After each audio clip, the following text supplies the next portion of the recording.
प्रधानमन्त्री, 2 पूर्व मन्त्री तथा तिनका परिवारमाथि सम्पत्ति अनुसन्धान अघि बढ्यो। पूर्व प्रधानमन्त्रीहरू शेरबहादुर देउबा, केपी शर्मा ओली र पुष्पकमल दाहाल प्रचण्ड तथा 2 मन्त्रीहरू आर्जु राणा देउबा र दीपक खड्का तथा तिनका परिवारको नाममा रहेका चल अचल सम्पत्ति तथा आम्दानीको स्रोत लगायतका विषयमा अनुसन्धान अघि बढाइएको प्रहरी स्रोतको दावी।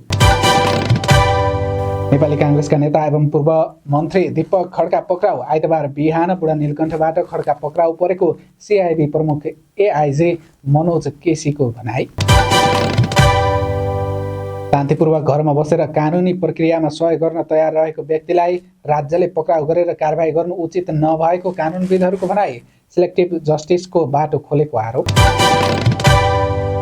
कर्णालीका 7 पालिकामा नवप्रवर्तन परियोजनाका लागि 3 करोड 40 लाख बजेट स्थानीय तहलाई अख्तियारी। आइतबार बसेको मन्त्री परिषद बैठकबाट परियोजना कार्यान्वयनका लागि अख्तियारी दिने निर्णय।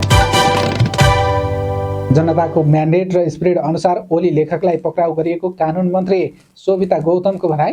सरकारले कानुन बमोजिम छानबिन आयोगको प्रतिवेदन कार्यान्वयन गर्दै प्रतिशोध नभई न्यायको पक्षमा काम गरिरहेको दावी। नेकपा एमाले अर्घाखाँचीद्वारा अध्यक्ष केपी ओलीको रिहाईको माग गर्दै विरोध प्रदर्शन। अर्घाखाँचीका प्रमुख जिल्ला अधिकारीलाई ज्ञापन पत्र बुझायो। काठमाडौँ जिल्ला अदालतले राष्ट्रिय स्वतन्त्र पार्टीका सभापति रवि लामिछानेको सहकारी ठगी प्रकरणमा वैशाख 14 गते तारिक तोक्यो। सरकारी वकिलद्वारा लामिछाने विरुद्ध 5 करोड 78,98,480 रुपियाँ बिगो माग।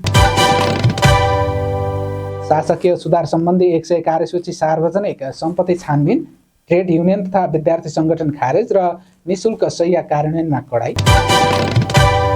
गुल्मीको चन्द्रकोट गाउँपालिकामा जीपको ठक्करबाट एक दृष्टिविहीन महिलाको मृत्यु। शनिबार साँझ करिब 6:40 समयमा चन्द्रकोटबाट शान्तिपुरतर्फ आउँदै गरेको लु 1834 नम्बरको सफारी जीपले पैदल यात्री तुलसा थापालाई ठक्कर दिएर मृत्यु भएको प्रहरीको भनाई। ट्रम्प विरुद्ध लाखौं जनता सडकमा। अमेरिकाभरि 3000 भन्दा बढी स्थानमा प्रदर्शन। र आइपिएलमा आरसिबीको विजय सुरुवात। सनराइजर्स हैदराबादलाई 6 विकेटले हरायो।